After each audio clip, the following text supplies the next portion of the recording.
জিলহজ মাস এটা হচ্ছে একেবারে বছরের শেষ মাস, যেটা আল্লাহর পক্ষ থেকে আমরা পেয়েছি। আল্লাহর গণনা মাসের মধ্যে জানুয়ারি, ফেব্রুয়ারি এগুলো নয়, মার্চ, এপ্রিল আমরা যেগুলো গুনি এগুলো আল্লাহর মাস নয়।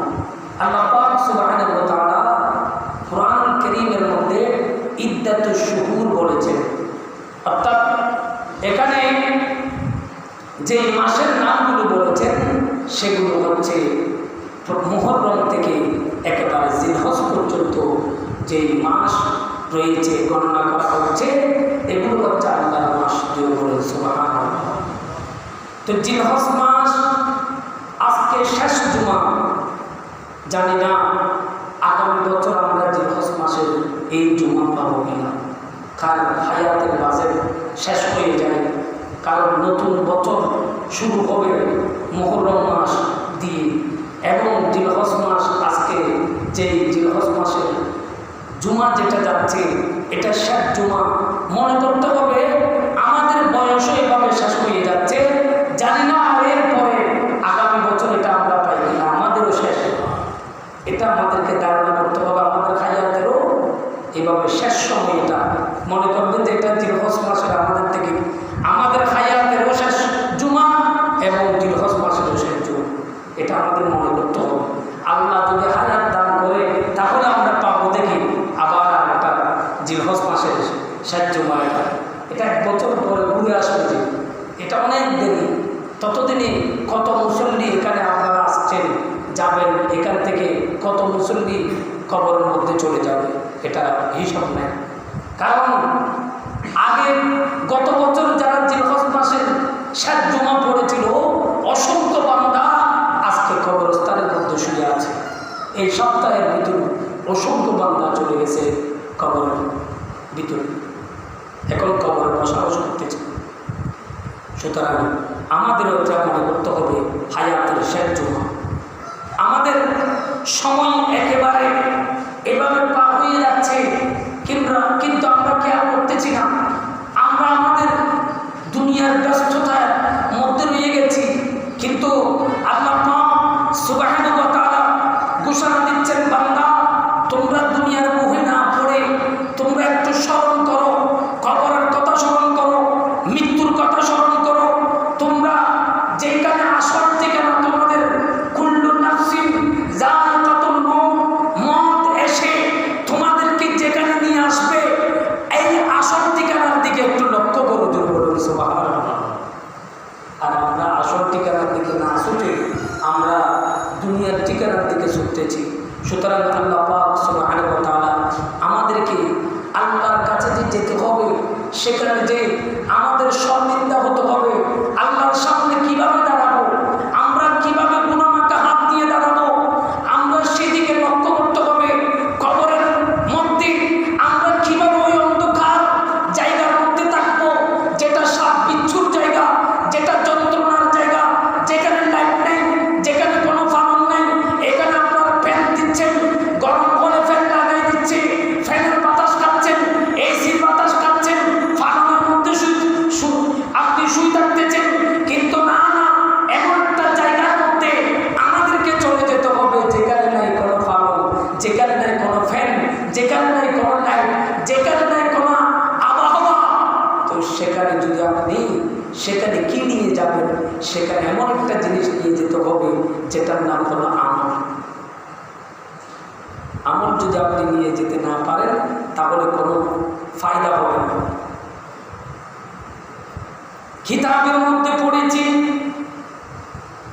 কিতাবের মধ্যে পড়ে একটা জিনিস সেখানে পেলাম, সেটা হচ্ছে বান্দাকে যখন কবরের মধ্যে শুয়ে দেওয়া হয় তখন বান্দা সবগুলো সবাই রেখে, ওই বান্দাকে সবাই রেখে যখন চলে আসে, তখন বান্দা যখন চিন্তা করে আমি কোথায় আছি, কোন জায়গার মধ্যে আমি ছিলাম, আমাকে কোথায় তোমরা রেখে চলে যাচ্ছ। হাওমাও করে চিৎকার করতে থাকে বান্দা, ওই বান্দা চিৎকার করতে থাকে, এই আমার সন্তান, আমি এত বড় একটা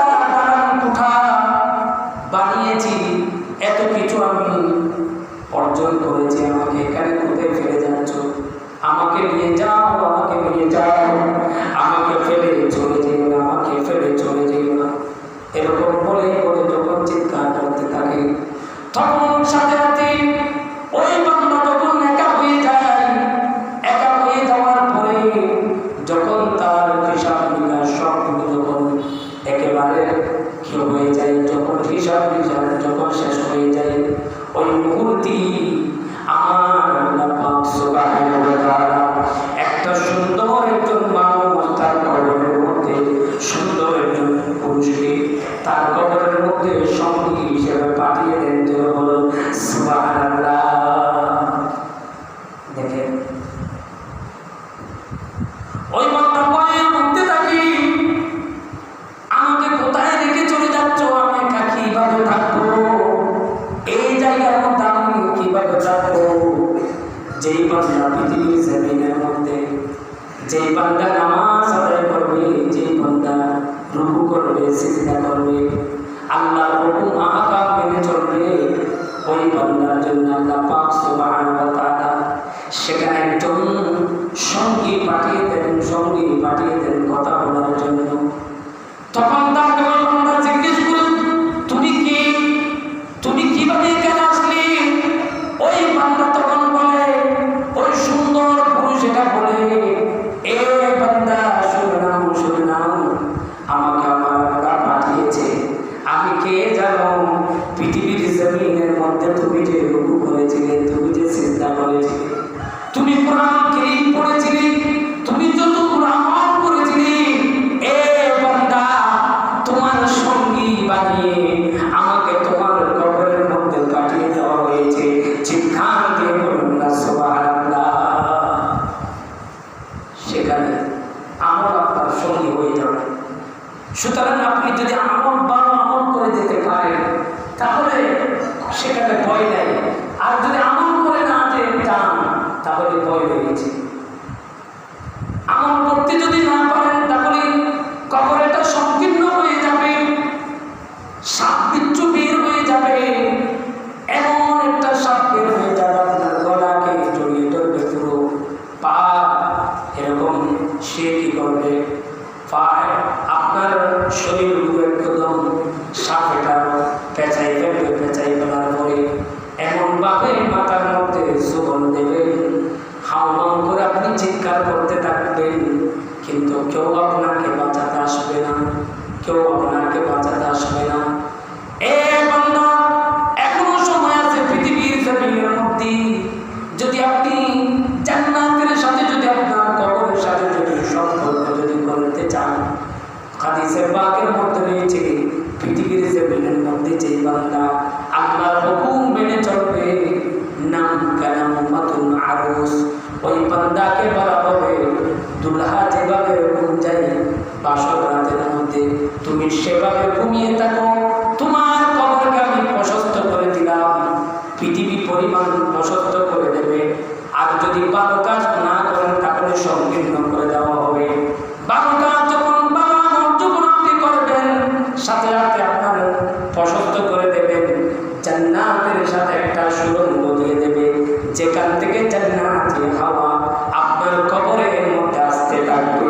চিৎকার দিয়ে বলুন সুবহানাল্লাহ। কিন্তু শর্ত হলো আপনাদের ভালো কাজ করে যেতে হবে। তো ভালো কাজ করার সময় একেবারে আমাদের থেকে আমরা মনে করতেছি আমাদের বয়স বাড়তেছে, না, বয়স বাড়তেছে কেন? আমরা মনে করতেছি অনেক বছর থাকতে পারবো, না, আমরা অনেক বছর থাকতে পারবো কেন? বরং আমাদেরকে যে হায়াত দেওয়া হয়েছিল ওই হায়াত থেকে কমে আসতেছে, আমরা একেবারে কবরের কাছাকাছি চলে যাচ্ছি। কোথায় চলে যাচ্ছি? কবরের কাছাকাছি।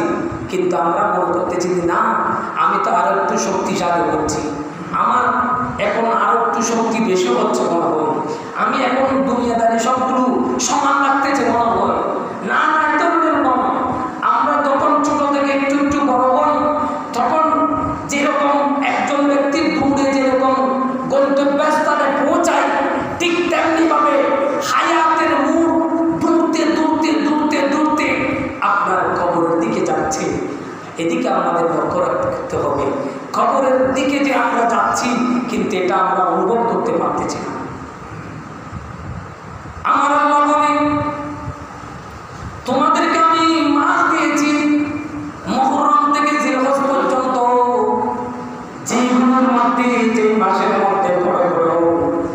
নিয়ামত রয়েছে। জিলহজের মধ্যে আপনারা দেখেছেন দুইটা নিয়ামত আমাদের জন্য দিয়েছেন।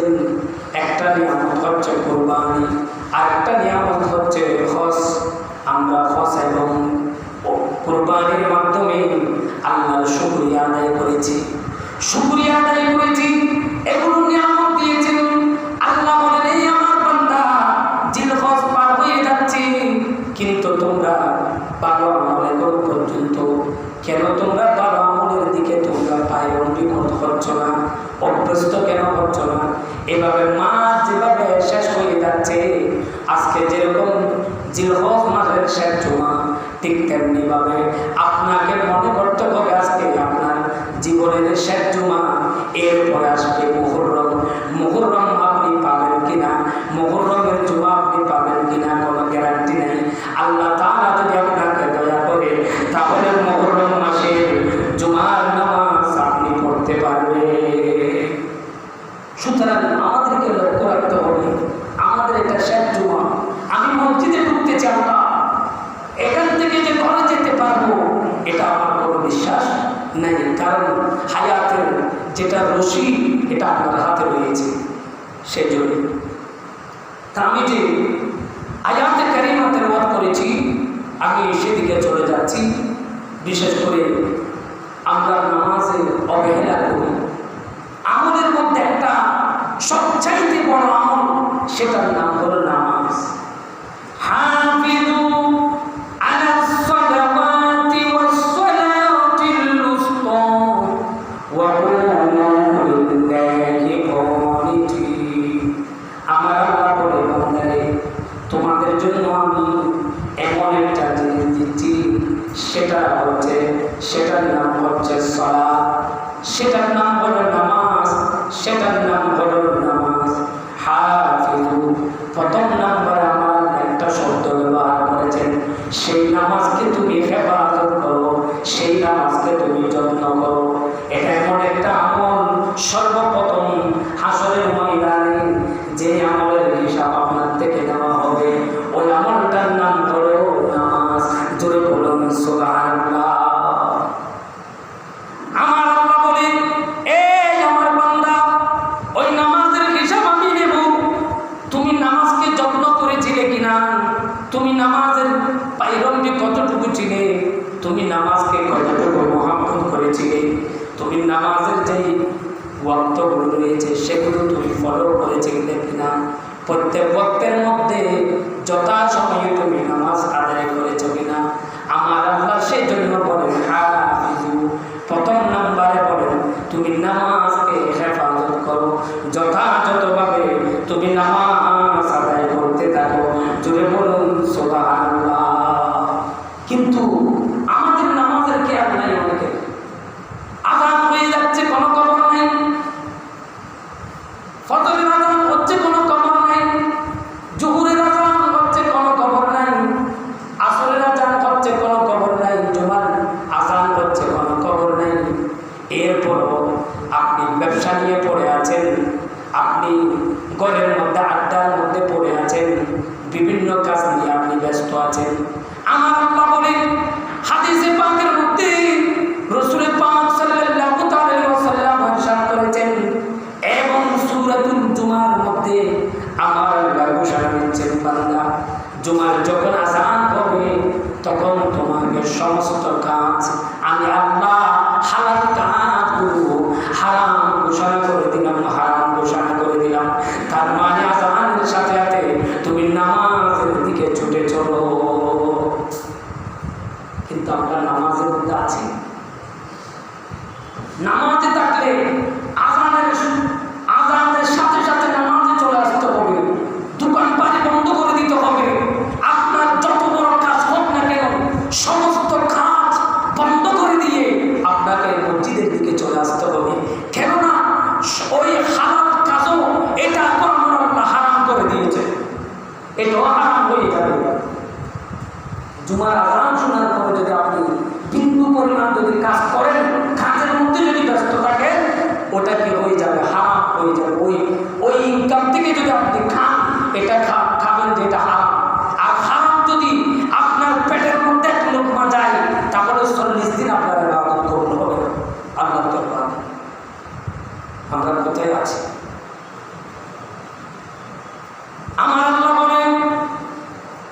বিশেষ করে আলাস সালাত ওয়াস সালাতিল উসতা, নামাজের মধ্যে এমন একটা নামাজের কথা আমি ঘোষণা দিচ্ছি, আমি আল্লাহ ঘোষণা দিচ্ছি, বান্দাদের শোনো, যেটার মধ্যবর্তী সালাতের বিশেষ করে তুমি হেফাজত করবে। মধ্যবর্তী সালাত মানে এদিকে হচ্ছে ফজর জোহর, ওদিকে হচ্ছে মাগরিব এবং এশা। মাগরিব এবং এশার আগে ফজর এবং জোহরের পরে যে নামাজ রয়েছে এটার নাম হচ্ছে আসরের নামাজ। এটা আমার আল্লাহ মধ্যবর্তী নামাজ বলেছেন। ওই নামাজকে বিশেষ করে তুমি হেফাজত করো, কেননা আমার আল্লাহ এখানে ঘোষণা দেওয়ার কথা হচ্ছে। তার কারণ হলো বান্দাদের মধ্যে আসরের ওয়াক্তের সময় বেশি মানুষ কাজের মধ্যে ব্যস্ত থাকে, দোকান পাড়ে দিয়ে ব্যস্ত থাকে, আড্ডার মধ্যে ব্যস্ত থাকে, বিভিন্ন সফরের মধ্যে ব্যস্ত থাকে। আমার আল্লাহ বলে সফরকালেও যেন আসরের নামাজ তোমার থেকে ছুটে না যায়, সেই জন্য আমার আল্লাহ বলেন তুমি ওই মধ্যবর্তী নামাজকে তুমি হেফাজত করো। আসরের নামাজ যাতে তোমার থেকে ছুটে না যায় ওটাকে বেশি তুমি মনোযোগ সহকারে মনোযোগ দিয়ে পড়তে থাকো, মনোযোগ দিয়ে পড়তে থাকো। তোমার জীবন থেকে যেন কোনোদিন আসরের নামাজ ছুটে না যায়।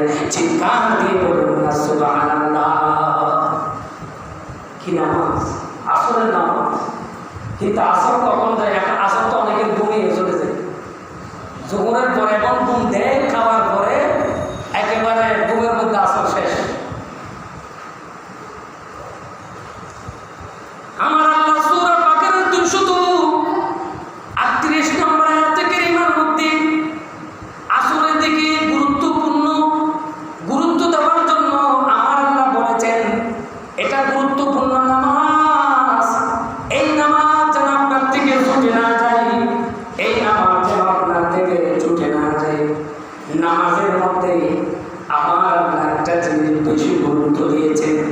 আমার বিষয় হচ্ছে আজকে লিল্লাহি কানিতিন। সুবহানাল্লাহ। আমি আমার বিষয়ের দিকে চলে আসছি। বিষয় হচ্ছে আমার আল্লাহ বলেন আল্লাহর জন্য দাও, বিনীত হই। কি হই? কখন? নামাজের মধ্যে দাঁড়ানোর কথা বলেছেন। আমার আল্লাহ বলেন বান্দা তুমি দাঁড়িয়ে যাও, আল্লাহর সামনে দাঁড়িয়ে যাও বিনীত হয়ে। এমন ভাবে আল্লাহর সামনে দাঁড়াবে যাতে তোমার কলবের মধ্যে অহংকার না থাকে, যাতে তোমার কলবের মধ্যে জুগলখুরি না থাকে, যাতে তোমার কলবের মধ্যে গীবত না থাকে, যাতে তোমার কলবের মধ্যে হিংসা না থাকে, যাতে তোমার কলবের মধ্যে কোনো ধরনের মলিনতা না থাকে।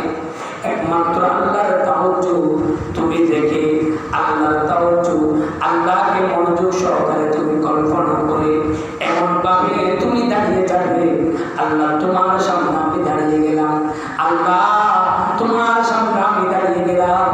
রব্বুল আলামিন কোন রাজা বাদশার কাছে আমি ধরে নম্র হই নাই। তুমি আল্লাহর দরবারে আমি যেভাবে নম্র হয়ে গেছি, আমার কলব তোমার দিকে ঝুঁকিয়ে দিলাম। তুমি ছাড়া আমার আর কেউ নেই আল্লাহ। তুমি আমার মালিক, তুমি আমার মালিক, তুমি আমার মনিব। তুমি আমাকে চাইলে পৃথিবীর জমিনের মধ্যে রাখতে পারো, তুমি আমার চাইলে আমাকে দুনিয়ার জমিন থেকে নিয়ে যেতে পারো, তুমি চাইলে রিজিক দিতে পারো, তুমি চাইলে আমাকে উপবাস রাখতে পারো।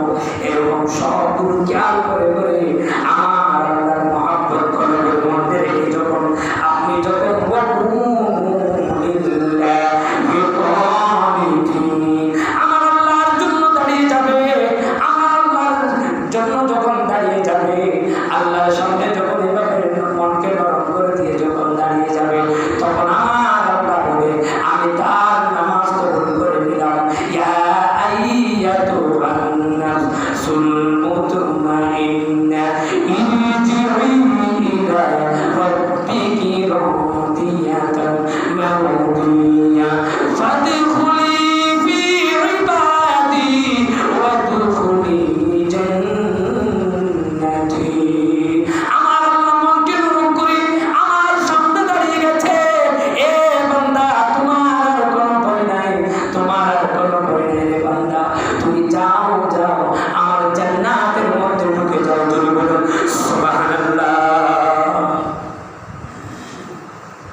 একটা জিনিস খুব কেয়ারফুল, হাফিজু শব্দটা কেন ব্যবহার করেছে? হাফিজু শব্দের অর্থ হচ্ছে নামাজের প্রতি যত্নবান হওয়া। তো নামাজের প্রতি যত্নবান হওয়া মানে এখানে কি কি বিষয় আসবে, একটা শব্দের ভিতর কি কি বিষয় ঢুকবে? এখানে ঢুকবে নামাজের প্রতি যত্নবান হওয়া মানে আপনি নামাজ আযান কখন হচ্ছে এটা আপনি ফলো করতেছে কিনা,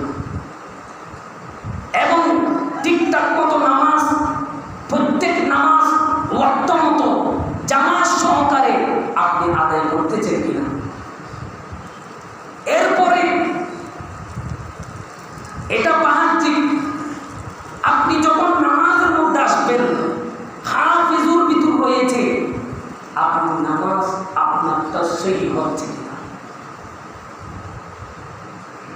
আপনি দাঁড়াচ্ছেন, কিভাবে দাঁড়াতে হবে, কিভাবে রুকু করতে হবে, কিভাবে সিজদা করতে হবে, কিভাবে আপনাকে বৈঠকের মধ্যে বসতে হবে, এগুলো ঠিকঠাক মতো হচ্ছে কিনা, এটার অপর নাম হলো, এটার নাম হলো হাফিজু। কবির মনোযোগ। এখন আমরা নিয়ত সকলেই করি নামাজের, বিভিন্ন ধরনের নিয়ত করি। এখন আপনি যদি মনে করেন নামাজের মধ্যে যখন নিয়ত করব, আপনাদের মাসলা জানার বেশি দরকার। যেগুলো নামাজের মধ্যে মাসলা মাসাইল ভুল হচ্ছে ইদানিং, এবং মানুষ এটা নিয়ে কনফিউশনের মধ্যে পড়ে যাচ্ছে, কিভাবে নামাজ পড়বো, কিভাবে সহি হবে, কারটা কি হচ্ছে, এইভাবে। তা আমি যেটা আপনাদেরকে যেটা টিপস দিব, যেটা মাসলা মাসাইল পড়বো, এগুলো কিতাবের নাম বলতেছি পাহাড়ে শরীয়ত, ফতোয়ায়ে আলমগীরি, এবং বিশেষ করে বুখারী, তারপর বিশেষ করে মুসলিম, এবং বিশেষ করে যে কিতাবের রুদ্দুল মুখতার, দুররে মুখতার, এগুলো থেকে আমি কিছু মাসলা মাসাইল আপনাদেরকে বলবো। এগুলো কত মাহফিল, মাসলা মাসাইলের জন্য কত বড় মাহফিল কিতাব, এটা জানেন যে উলামায়ে কেরামরা। এখন আপনি দাঁড়িয়ে প্রথমত নিয়ত করবেন। তো নিয়তটা কিভাবে করবেন? আমরা নিয়তটা কিন্তু অনেকেই অনেক ধরনের নিয়ত করে থাকি, কিন্তু নিয়তের সিস্টেমটা কি, মূলত সহিটা কি? সহি হচ্ছে, খেয়াল করবেন, নিয়ত যেটা তাকবীর, আমরা তাকবীরে তাহরিমা, এটা কিন্তু ফরজ। আপনি যদি নামাজ চলতেছে, ইমাম সাহেব নামাজ পড়াচ্ছেন, এমন টাইমে আপনি যদি নিয়তের মধ্যে নিয়ত বেঁধে ফেলছেন কিন্তু তাকবীর বলেন নাই, তখন আপনার নামাজ হবে না। নামাজ তাকবীর ছাড়া যদি নামাজ, এটা তাকবীর বাঁধা, এটা হচ্ছে ফরজ। এটা যদি আপনি যেমন 80 যদি নিয়ত করে ফেলেন, আল্লাহু আকবার যদি মুখে না বলেন, যেরকম কোরবানির মধ্যে আল্লাহু আকবার না বললে কোরবানি বাতিল হয়ে যায়, ঠিক তেমনিভাবে এখানে আপনার নামাজ বাতিল হয়ে যাবে। আল্লাহু আকবার এটা কি করতে হবে? তাকবীরে তাহরিমা যেটা, এটা আপনার মুখে মুখে উচ্চারণ করতে হবে। আরগুলো না বলেন সমস্যা নেই, কিন্তু এটা বলতে হবে। কিন্তু আমরা দেখা যায় অনেকে এসে তারা ভুল করে এমনি নিয়ে বাঁধে ফেলছে, আল্লাহু আকবার বলছে কিনা যার কোনো খবর নেই। তারপর আমরা হাতের আঙ্গুলগুলো কিভাবে রাখবো, এটা দেখেন, হাতের আঙ্গুল বেশি বাঁকা রাখা যাবে না, আবার বেশি এরকম শক্ত করিয়ে দেওয়া যাবে না। হাতের আঙ্গুল রাখবেন যে স্বাভাবিক, দেখেন স্বাভাবিক রাখবেন, এবং হাতের কানের লতি পর্যন্ত, বৃদ্ধাঙ্গুল কানের লতি পর্যন্ত উঠবে। বৃদ্ধাঙ্গুল উঠবে কিছু কোথায়? স্বাভাবিক অবস্থায়, নরম অবস্থায়, যেভাবে স্বাভাবিক থাকে, বেশি ফাঁকও নয়, বেশি আবার মিলিয়েও নয়, স্বাভাবিক যেরকম থাকবে এরকম অবস্থায় আপনি কানের লতি পর্যন্ত তুলে এরকম নিয়ত করবেন। নিয়ত পাকবেন যে আপনি নাভির নিচে, এটা হানাফি মাযহাব অনুযায়ী। অন্য কেউ অন্য কোনো ইমামকে যদি ফলো করেন আপনার তা আপনি করতে পারেন, কিন্তু আমরা হানাফি মাযহাব অনুযায়ী করছি। নাভির নিচে নিয়ে বাঁধবেন এবং 3টা আঙ্গুল এরকম করে দিবেন, এভাবে ধরবেন। তারপর আপনার যেই দৃষ্টি এমনভাবে, এটা হাফিজুর, আমি কোরআন কারীমে আল্লাহ পাক সুবহানাহু ওয়া তাআলা যে বলছেন হাফিজু শব্দটা ব্যবহার করেছেন আয়াতে কারিমা, এটার ব্যাখ্যা দিচ্ছি। এটা পকেট থেকে বলতেছি দিন, কোরআন কারীমের ব্যাখ্যা দিচ্ছি। তো এখানে আপনি এভাবে নিয়ত করবেন, নাভির নিচে নিয়ত বাঁধার পরে আপনার দৃষ্টি থাকতে হবে যেদিকে আপনি সিজদা দেবেন। কিন্তু আমরা দেখা যায় এই নিয়ত করার পরে কেউ ওইদিকে তাকায়, কেউ সামনের দিকে তাকায়, কেউ ওইদিকে তাকায়। এই ধরনের নিয়ত হবে না। তারপর আমি এগুলো নিয়ে আলোচনা করব। আমি যেই ওয়াকুমু, আপনি কিভাবে দাঁড়াবেন, দাঁড়ানোটা ফরজ। আজকে একটা বিষয়, আমার বিষয় হচ্ছে শুধু দাঁড়ানো। নামাজের মধ্যে আমি কিভাবে দাঁড়াবো, দাঁড়ানোটা হচ্ছে নামাজের মধ্যে ফরজ। কি আমরা যদি কোনো ব্যক্তি যদি না দাঁড়ায়, তাহলে তার নামাজ যদি কখন দাঁড়াতে পারবে না, এটাও আসতেছে। দেখেন মাসলার মধ্যে এগুলো বর্ণনা করতেছে। কিভাবে বর্ণনা করতেছে দেখেন, কিতাবের মধ্যে দেখা যাচ্ছে প্রথম নম্বরে আপনি কিভাবে দাঁড়াবেন, সহিটা কি।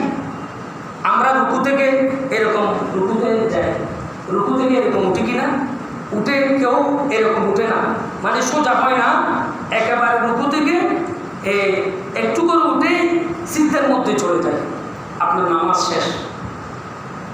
ফরজ যেখানে ক্যান্সেল হবে, গভীর মনোযোগ, একটা মাসলা যদি আপনি শিখতে পারেন তাহলে আপনার কামিয়াবি, এটা নামাজ পড়ে। নাহলে আপনি পুরো জিন্দেগি যে নামাজ পড়ছেন এগুলো সব কাজা করতে হবে। আবার এটা কাজা করার জন্য কিতাবের মধ্যে বলছেন যে কাজা করার জন্য এগুলো, আমি কিতাবের নাম সহ উল্লেখ করছি, আপনারা তাদেরকে দেখাতে পারবেন। তো এখন আপনি কি করছেন, রুকুতে গেছেন, রুকু থেকে না দাঁড়িয়ে একেবারে সোজা না হয়ে আপনি সিজদার মধ্যে চলে গেছেন, আপনার নামাজ কি হয়ে গেছে, ক্যান্সেল হয়ে গেছে। এরপরে কতটুকু সর্বনিম্ন, কতটুকু আপনার থেকে দাঁড়াতে হবে, নিম্নমানের। কিতাবের মধ্যে পাওয়া যাচ্ছে এটা হাত যাতে হাঁটু পর্যন্ত না পৌঁছে ততটুকু পর্যন্ত দাঁড়াতে হবে। এবং পূর্ণাঙ্গ কিভাবে দাঁড়াতে হবে, পূর্ণাঙ্গ দাঁড়ানো হচ্ছে যে একেবারে আপনার সোজা হয়ে দাঁড়াতে হবে। রুকু থেকে সোজা হয়ে যদি আপনি রুকু থেকে যদি না দাঁড়ান তাহলে আপনার নামাজ বন্ধ হয়ে যাবে, এটা নামাজ হবে না, কারণ দাঁড়ানোটা এটা ফরজ। এক, রুকু থেকেও দাঁড়াতে হবে। দ্বিতীয় নম্বর, আপনি এখানে অনেক মানুষ দাঁড়ানোর ব্যাপারে আরও মাসলা হচ্ছে। 2 নম্বর একটা মাসলা হচ্ছে কতক্ষণ দাঁড়ানো, কীরকম দাঁড়ানো ফরজ। যতক্ষণ কেরাত পাঠ করতে হবে, কেরাত পড়া যতক্ষণ ফরজ ততক্ষণ দাঁড়ানো ফরজ।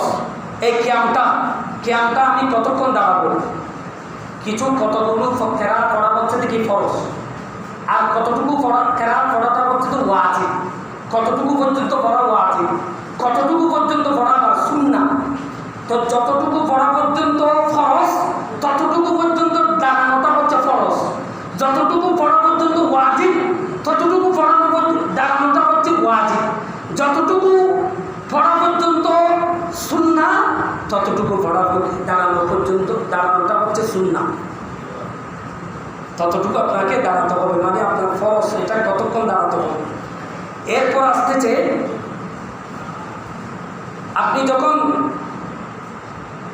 এদিকে সেদিকে হাঁটতেছেন, বিভিন্ন জায়গায় যাচ্ছেন, বিভিন্ন কিছু করতেছেন, কিন্তু নামাজ আসি আমি দাঁড়াতে পারি না, কি করি, নামাজ বসে পড়ি।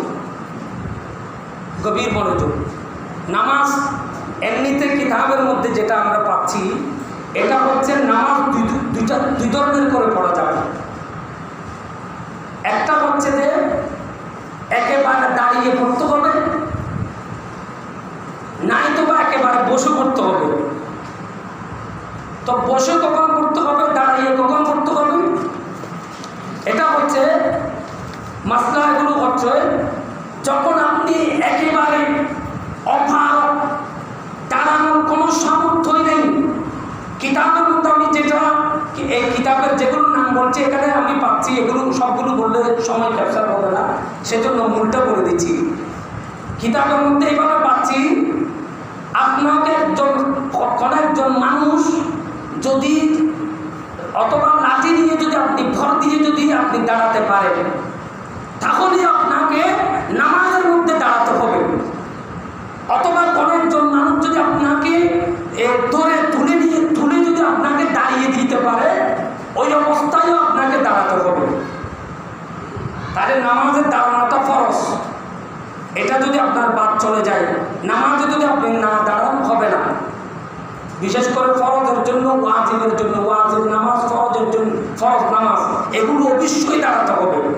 আর যদি সুন্নাত মুস্তাহাব যেগুলো রয়েছে, এগুলোতে যদি কোনো ব্যক্তি যদি না দাঁড়ায়, এটা সওয়াব পাবে যে অর্ধেক। কিতাবের মধ্যে রয়েছে কি আপনি পরিপূর্ণ সওয়াব পাবেন না। এমনকি শফিউল ভিতরে আমরা যেটা বসে পড়ি, এটাও আপনি দাঁড়িয়ে পড়েন। কিতাবের মধ্যে রয়েছে এটাও দাঁড়িয়ে পড়েন।